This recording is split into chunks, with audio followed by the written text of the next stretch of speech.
할렐루야. 우리 하나님께 감사와 영광의 박수 올려드리겠습니다. 오늘 성령의 사람이라는 제목으로 함께 하나님의 말씀을 나누기 원합니다.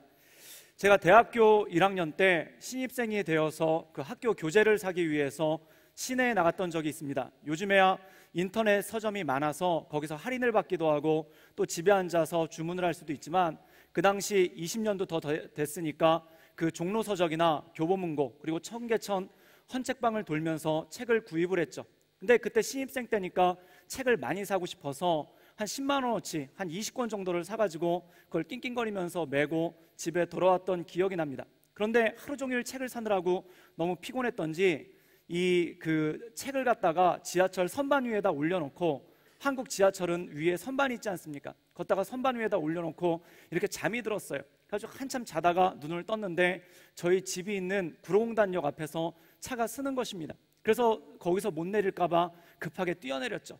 그래서 딱 뛰어내리고 뒤에 이렇게 지하철 문이 닫히는 순간 아차 싶은 거예요. 그래서 뭔가 빼놓고 왔는데 그게 뭐냐면 그 10만 원어치나 되는 책 20권을 선반에다 놓고 그냥 내린 거예요. 그래도 지하철에 달려들어서 문을 두들겼더니 이 야속하게 지하철은 그냥 달려가는 겁니다. 그래서 그때 마음 같아서는 지하철에 매달려서라도 가고 싶었으나 차마 그러지는 못하고 빨리 역에 있는 사무실에 내려왔죠. 그래서 그분한테 물어봤더니 제가 탔던 지하철이 2호선 순환선이죠. 이렇게 서울 시내를 한 바퀴 도는데 1시간 반에 한 번씩 도니까 여기서 1시간 반을 기다리면은 그 차가 다시 올 거라는 겁니다. 그래서 들어가서 찾으라는 거예요.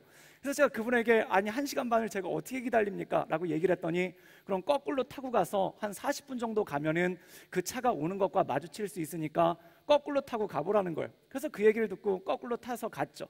그래서 오는 지하철마다 타가지고 선반을 뒤졌는데 그게 있을 리가 있겠습니까? 그래서 3시간 동안 헤매다가 결국 이 10만 원어치나 되는 그 거금이 들어갔던, 20년 전이니까 지금으로 하면은 20만 원도 200불도 훨씬 넘겠죠. 그걸 잃어버리고 그렇게 집에 돌아온 겁니다. 그래서 책은 책대로 잃어버리고 시간은 시간대로 쓰고 그렇게 오고 말았죠. 몇 년이 지난 다음에 그 얘기를 어떤 권사님께 드렸더니 그 권사님이 그런 얘기를 하더라고요.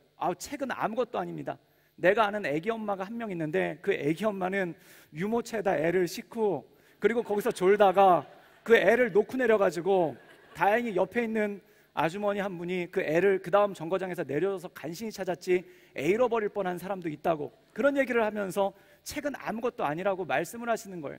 근데 제가 그 얘기를 듣고 나서 마음 가운데 한 가지 결심을 했는데, 그게 뭐냐면은 지하철에서는 눈을 똑바로 뜨고 트레인에서는 눈을 똑바로 뜨고 역을 확인을 하면서 다녀야 되겠다. 그러나 혹시 내가 딴 생각을 하거나 책을 보거나 혹시 졸아서 이 지하철역에 갑자기 오게 되면은 그때는 한 정거장을 더 가더라도 짐과 가방은 반드시 챙겨야 되겠다라는 나름의 원칙을 세웠습니다. 그래서 그 이후로 한 정거장을 더 갔으면 더 갔지 짐은 절대 놓지 않는 그러한 습관이 생겼는데, 이 습관이 조금 더 가서 그 한국에서 KTX를 탄 적이 있었는데 그 대전에 한번 내려갈 일이 있었어요. 근데 서울에서 대전까지 58분입니다. 근데 잠깐 졸았어요. 눈을 떴더니 대전역이에요. 그래서 짐을 막 챙기느라고 제대로 내리질 못해서 동대구역까지 1시간을 더 갔다가 왔던 적이 있었습니다. 그런데 그때 1시간을 더 가고 나서도 마음 가운데 안심이 되는 게, 물론 동대구역까지 갔다 오느라고 3시간 정도 시간을 더 쓰고 돈도 2만 원 정도를 더 썼지만 중요한 서류와 가방은 잃어버리지 않았다라는 그러한 뿌듯함이 제 안에 있었습니다. 그런데 우리가 살다 보면 그런 게 있습니다. 잊어버려도 바로 회복이 되는 것이 있습니다. 바로 찾을 수 있는 것이 있습니다. 그런데 한번 잃어버리면 찾기도 힘들고 그것 때문에 굉장히 난처함을 겪는 일들이 굉장히 많은 것들이 있겠죠. 물론 둘 다 안 잃어버리면 좋겠지만, 만약에 우리에게 불가피하게 뭔가 하나 잃어버릴 상황이 발생한다면은 금방 회복이 가능한 것을 잃어버리는 것이 지혜가 아니겠습니까? 우리가 살다 보면은 금방 잃어버리면은 속은 상해도 금방 회복할 수 있는 것이 있는 반면에 한번 잃어버리면은 되돌릴 수 없는 것들이 너무나 많이 있다라는 것입니다. 그래서 인생의 지혜라는 것이 금방 회복될 것을 잃어버릴 수 있는 능력이 굉장히 중요하다는 것이죠. 오늘 사도 바울이 우리에게 말씀을 전하고 있습니다. 오늘 말씀은 무엇인고 하니 바로 어떤 것을 포기하고 어떤 것을 얻어야 될 것인가에 대해서 우리에게 말씀하고 있다는 것입니다. 은혜로 말미암는 삶에 대해서 얘기를 하는데, 이 은혜로 말미암는 삶은 무엇인가? 죽을 것을 버리고 생명의 것을 취한다. 즉 죄의 생각은 사망이지만 그리스도 영 안에 있으면은 생명을 얻는다라는 말씀이 이 말씀 가운데 있다라는 것이죠. 우리 1절과 2절의 말씀을 다 같이 읽도록 하겠습니다. 우리 다 같이 읽겠습니다.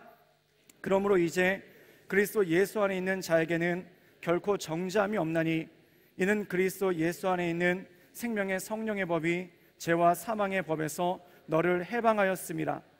오늘 말씀에 보면은 이렇게 고백하고 있습니다. 2절 말씀에 보면은 예수 안에 있는 생명의 성령의 법이 죄와 사망의 법에서 너를 해방하였다라고 얘기하고 있습니다. 우리의 삶이 어떤 삶이 되었냐면 생명의 법에 의해서 살아가는 삶이 되었다는 것이죠. 그렇다면 생명의 법에 의해서 살아가는 삶은 무엇일까요? 우리 4절과 5절의 말씀을 같이 한번 읽겠습니다. 우리 다 같이 읽겠습니다. 육신을 따르지 않고 그 영을 따라 행하는 우리에게 율법의 요구가 이루어지게 하려 하심이니라. 육신을 따르는 자는 육신의 일을, 영을 따르는 자는 영의 일을 생각하나니. 오늘 말씀에 보면은 생명의 법에 따라 사는 삶이 무엇인가? 육신의 법을 따르지 않고 영의 법을 따르는 삶이 되었다는 것입니다. 그렇다면 왜 이것이 중요합니까? 육신의 생각은 사망이고 영의 생각은 생명과 평안이다 라는 말씀이 나온다는 것입니다. 한마디로 얘기해서 생명의 법에 따라 사는 삶은 무엇인가 하니 육신을 따르지 않고 영을 따른다는 것입니다. 그 다음에 두 번째, 육신의 일을 생각하지 않고 영의 일을 생각한다는 것이죠. 그리고 세 번째, 육신의 생각은 사망이지만 영의 생각은 생명과 평안이라는 것입니다. 즉 육신의 관점에 따라서 살지 않고 영의 관점에 의해서 살아가는 삶이라는 것입니다. 그렇다면 육의 관점을 따르지 않고 영의 관점을 따른다는 것은 무엇을 의미할까요? 제가 이 말씀을 묵상하다 한 가지 떠오르는 장면이 있었어요. 그게 뭐냐면은 제가 대학교 다닐 때 제 친구랑 자취를 했던 적이 있습니다. 굉장히 친한 친구였는데 이 친구랑 그 기숙사에서 나와서 그 학교 앞에 조그만 방을 얻어서 둘이 같이 자취를 했던 적이 있죠. 근데 제가 그 친구랑 자취를 하다가 굉장히 놀라운 사실을 하나 깨달았어요. 그게 뭐냐면은 일주일에 1시간만 보면 정말 좋을 사람이 있습니다. 근데 이 사람을 매일 보면은 사고가 나요. 그리고 하루에 1시간만 보면 정말 좋을 사람이 있는데 이 사람과 하루 종일 보면은 사고가 나는 경우가 있다는 걸 제가 그때 처음 깨달았어요. 근데 이 친구는 하루에 1시간 보면은 너무 좋고 너무 완벽하고 너무 퍼펙트한 친구인데 같이 사니까 문제가 되기 시작하는 거예요. 그런데 이 같이 자취를 하면서 살아보니까 한 가지 느끼는 게 뭐였냐면은 첫 번째, 돈을 좀 더 많이 쓰는 사람이 피해의식을 느낍니다. 예를 들어서 간식을 샀는데 쟤는 1,000원어치 간식을 사고 나는 2,000원어치 간식을 샀는데 걔가 내 거를 갖다 막 먹으면은 마음이 조금 안 좋아지는 거예요. 그리고 또 하나가 뭐냐면은 더 깨끗한 사람이 피해의식을 느껴요. 나는 하루에 청소를 2번 하는데 걔는 이틀에 1번 한다. 그러면 청소하면서 괜히 막 피해의식이 오기 시작을 해요. 그 다음에 세 번째 뭐냐면은 좀 더 예민한 사람이 예민하지 않은 사람보다 피해의식을 느끼게 되는 그런 일이 있습니다. 그런데 이 돈에 관해서도 청소에 관해서도 제가 얘에 비해서 별로 피해의식을 느낄 게 없었는데 뭐가 문제였냐면 예민한 게 문제였어요.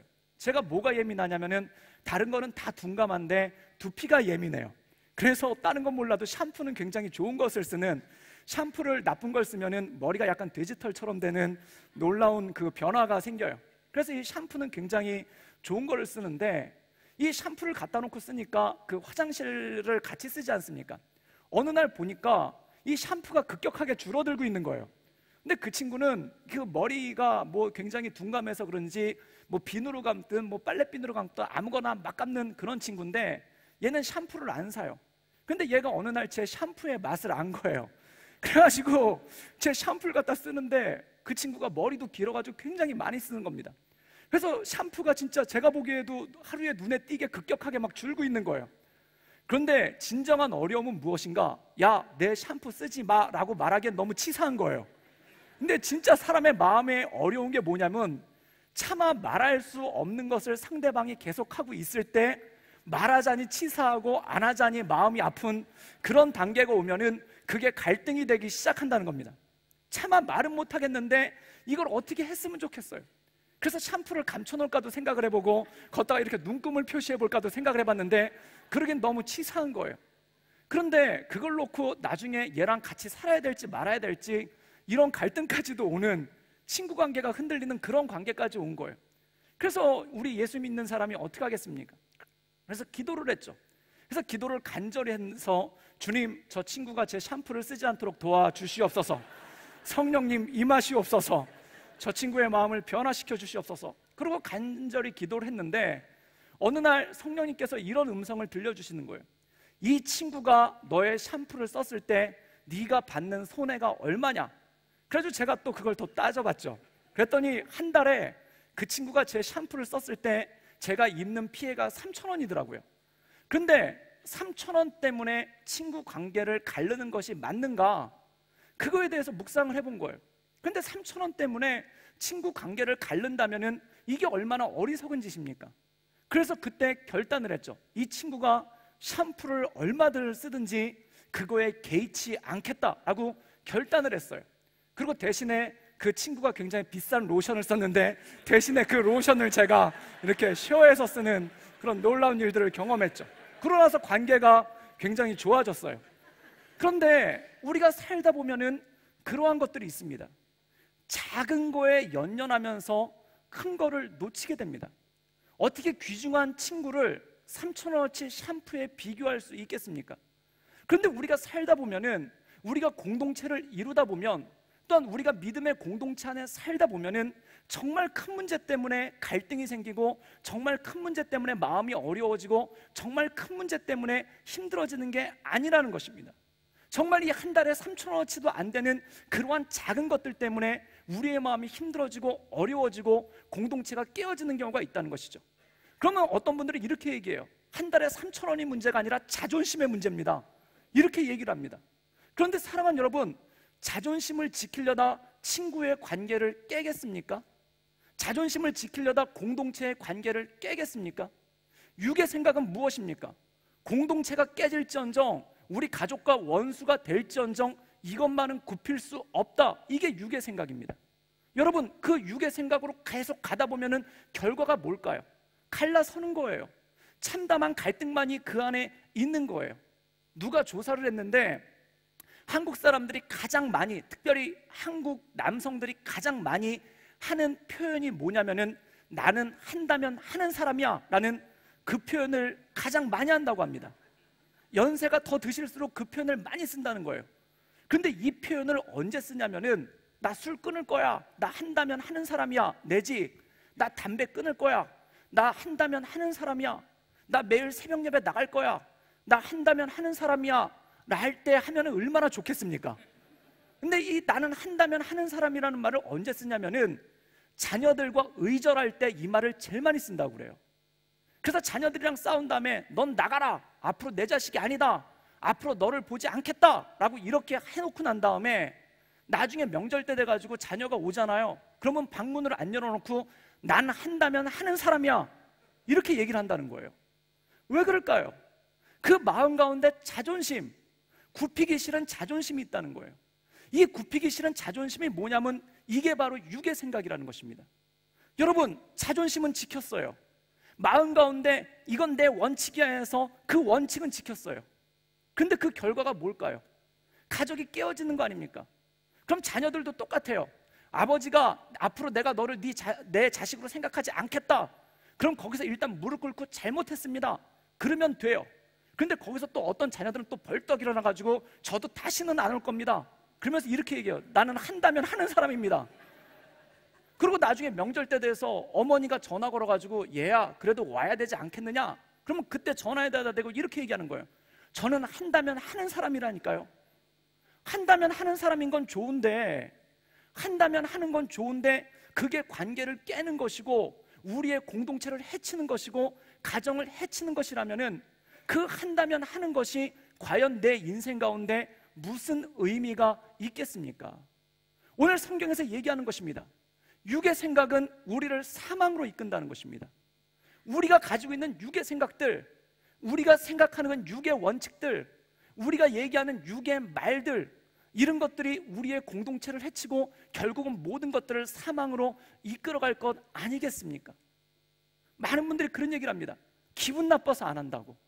어떤 분들은 그런 얘기를 하세요. 요즘 성도들 중에는 기분 나쁘면 천국도 안 갈 사람도 많다는 거예요. 기분 나쁘니까. 어떤 분은 그렇게 얘기하세요. 저분이 천국 가면 나는 기분 나빠서 천국 안 갈 거라고. 그렇게 얘기를 하세요. 이건 육의 생각 아닙니까? 천국 안 가면 자기만 손해보는 거 아닙니까? 사랑하는 여러분, 왜 그럴까요? 우리 마음 가운데 육의 생각, 이 육의 죄의 습성들이 마치 아집처럼 마음에 자리를 잡고 있다는 거예요.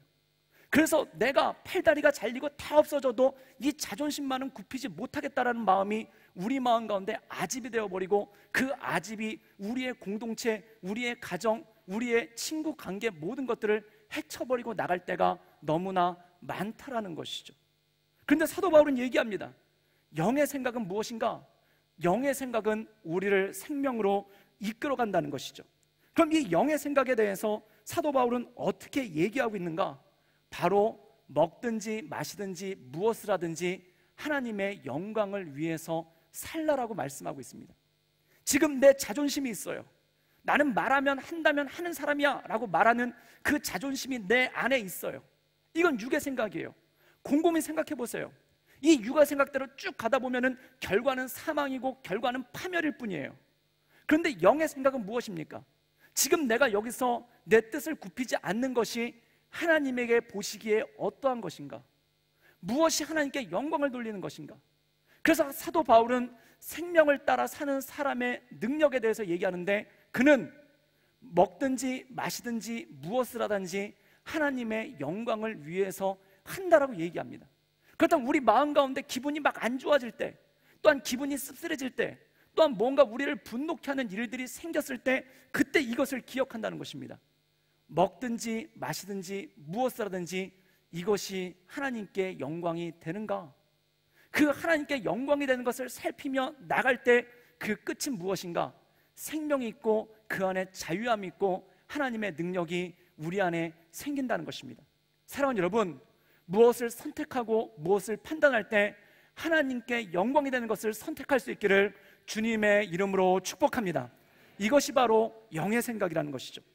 우리 7절부터 9절까지의 말씀을 읽겠습니다. 우리 다 같이 읽겠습니다.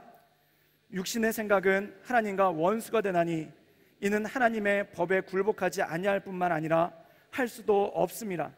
육신에 있는 자들은 하나님을 기쁘시게 할 수 없느니라.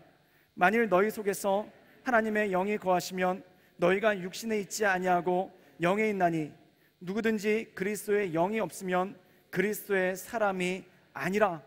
오늘 말씀에 보면 육의 생각은 무엇입니까? 1차적이고 평면적인 거예요. 눈앞에 생기는 대로, 눈앞에 주어지는 대로 확 저지르고 보는 것이 육의 생각이라는 것입니다. 그런데 하나님의 영이 우리에게 오시면은 뭔가 저지르기 전에, 또한 뭔가에 대해서 말하기 전에, 뭔가에 대해서 결정하기 전에 그거에 대해서 곰곰이 생각하는 게 있어요. 그게 뭐냐면 먹든지 마시든지 하나님께 영광이 되는 것이 무엇인가? 즉 우리 마음 가운데 하나님의 영광이 되는 것이 무엇인가를 한 걸음 뒤로 물러서서 살펴볼 수 있는 능력이 우리 안에 생긴다는 것입니다.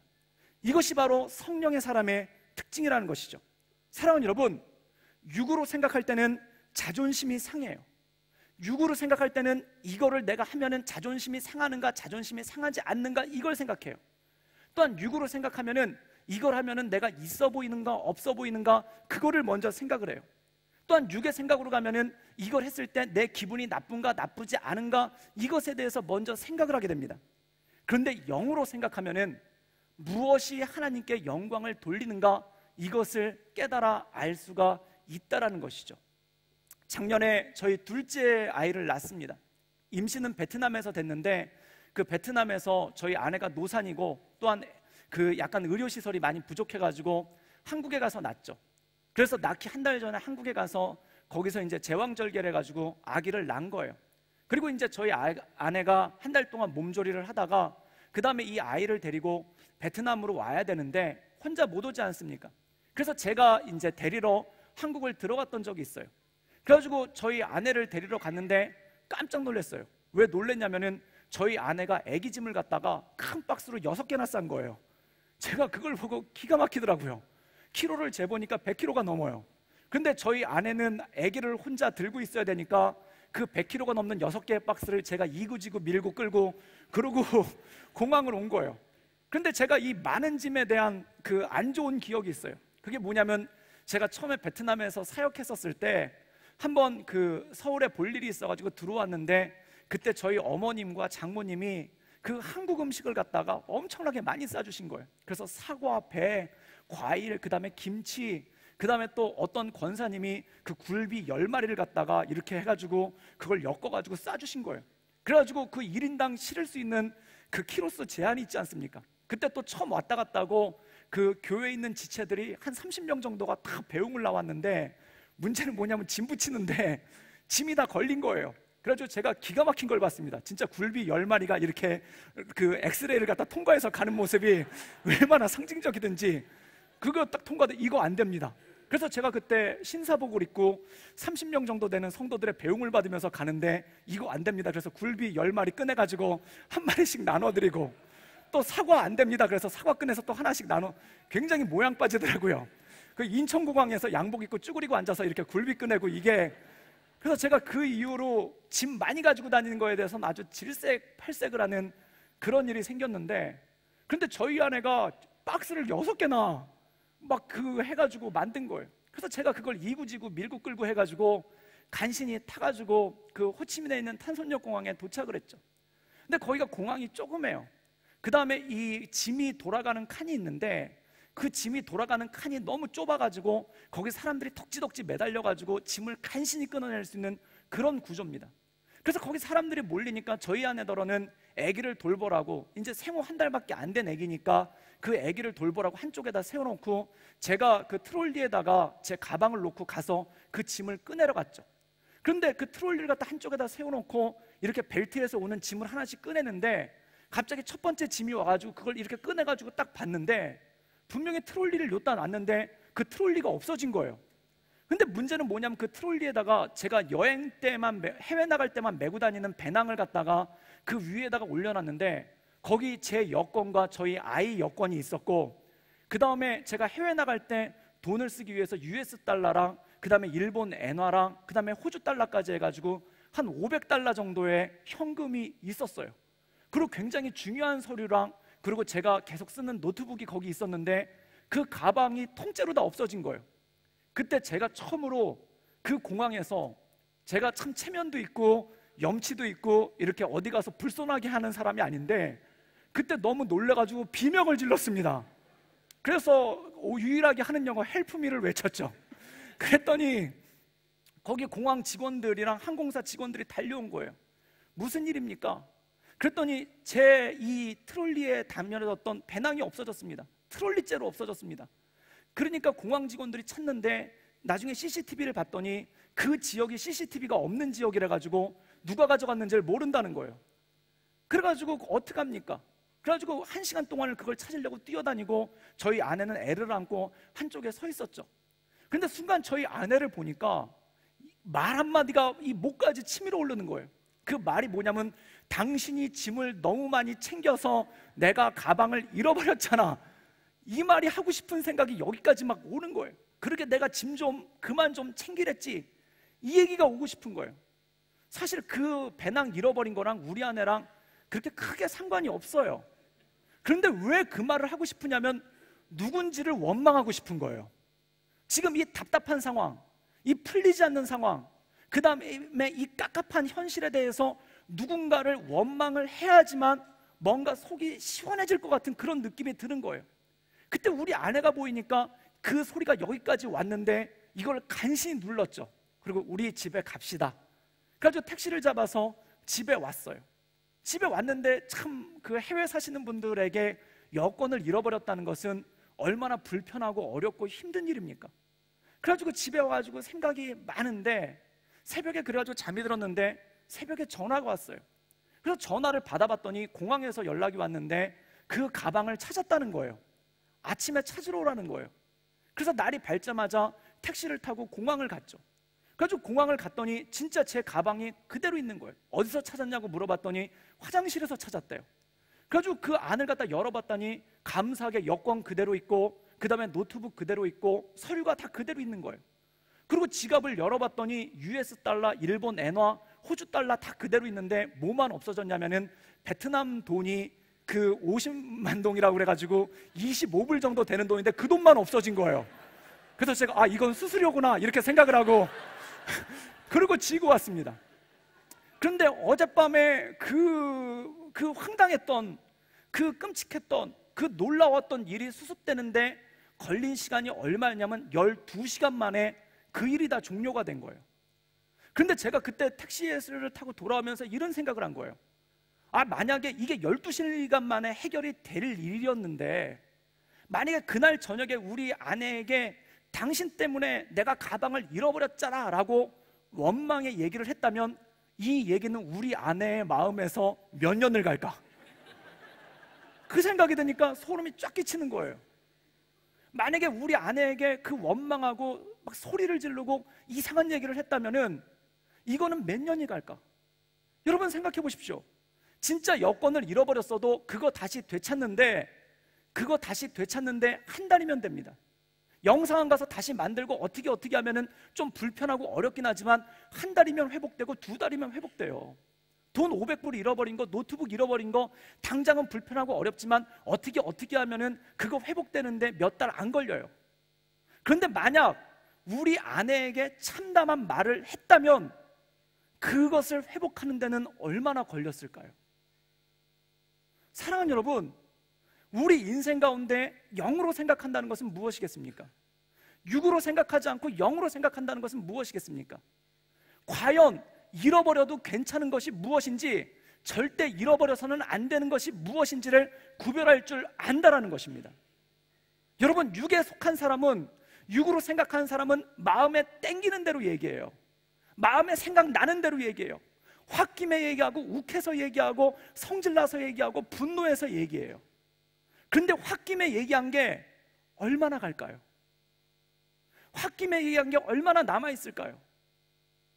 한국 사람의 95%는 자기의 성격을 쓰라고 그러면 온순하고 유순하다고 씁니다. 그런데 그 옆에다가 뭐라고 쓰냐면은, 그런데 순간 욱합니다라고 써요. 다혈질 이렇게 써요. 온순하고 유순한데 다혈질. 이게 뭘까요? 그리고 이런 얘기 많이 해요. 착한 사람 화나면 무섭다고.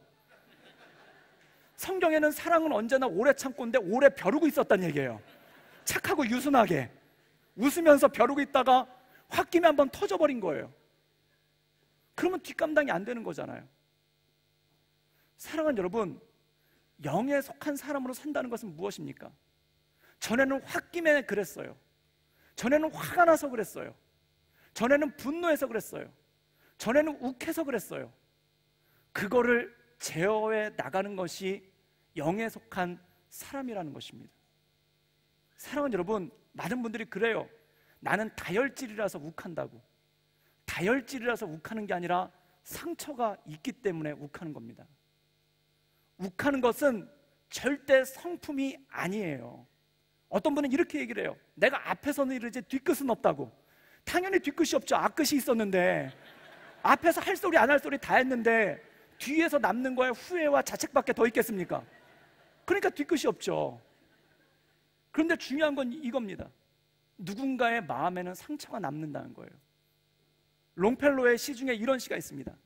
나는 어렸을 때 화살을 쏘았다. 그 화살이 어디 갔는지 나는 알지 못했다.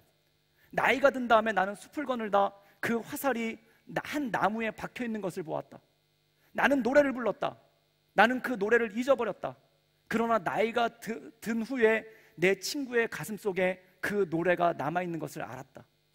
여러분, 내가 욱해서 날린 화살이 나는 지금 기억 못하지만 어딘가에 박혀 있습니다. 그런데 진짜 끔찍한 것은 무엇인가? 그 화살이 내가 진짜 사랑하는 내 가족의 가슴 속에 박혀 있다는 것입니다. 내가 내 모든 것을 바쳐도, 내 목숨을 내어놓아도 괜찮을 것 같은 내 자녀의 가슴 속에 박혀 있고, 내 아내의 가슴 속에 박혀 있고, 내 남편의 가슴 속에 박혀 있고, 내 부모의 가슴 속에 박혀 있고 공동체 지체의 가슴 속에 박혀 있다는 것입니다. 사랑하는 여러분, 육을 따르지 않고 영을 따른다는 것은 무엇입니까? 하나님께 영광이 되는 삶을 향해 나가는 것입니다. 죄와 사망의 권세를 내려놓고 내 인생 가운데 나를 이끌어 주시고 역사하시는 그 하나님께 나를 온전히 내어 드리는 것입니다. 사도 바울은 우리가 지난주에 묵상했던 말씀에 보면 이렇게 얘기합니다. 나는 오라 공고한 자로다. 죄와 사망의 법이 나를 죄 가운데로 인도하는도다. 늘 그랬겠습니까? 그도 온순하고 유순했었을 거예요. 그런데 어느 순간 밀어닥치는 그 화, 어느 순간 밀어닥치는 그 욱함, 어느 순간 밀어닥치는 그 모든 것이 자기를 후회하는 길로 이끌어가는 것을 보며 나는 언제 변화될 것인가? 나는 왜 맨날 그 자리인가라는 그 마음의 자책이 있지 않았겠습니까? 그런데 그는 이렇게 고백합니다. 그리스도 예수 안에 있을 때 내 모든 것들이 사라져가기 시작한다. 그리고 그리스도 예수 안에 있을 때 내 삶 가운데 무엇이 하나님의 영광을 위한 것인지, 그리고 무엇이 내 삶을 살리는 일이고 내 주변 사람들을 살리는 일이신지를 생각하게 하는 능력이 내 안에 생기기 시작한다는 것입니다. 성령의 제어가 우리 안에 돌아오는 것이죠. 성령의 열매는 사랑으로 출발합니다. 그리고 무엇으로 끝나는가? 절제로 끝납니다. 제어될 수 있는 능력이 우리 안에 온다는 것입니다. 성령의 사람은 뜨겁게 사랑합니다. 그리고 성령의 사람은 내 감정이 아무데로나 가지 않게끔 그것을 제어할 수 있는 절제의 능력이 그 안에 생긴다는 것이죠. 그러면 사랑하는 여러분, 하나님 말씀 가운데 날마다 주만을 바라보며 하나님의 이끄신 가운데 늘 승리하며 나갈 수 있기를 주님의 이름으로 축복합니다. 여러분은 성령의 사람입니다. 성령의 인도하심 따라 날마다 승리하며 나갈 수 있기를 주님의 이름으로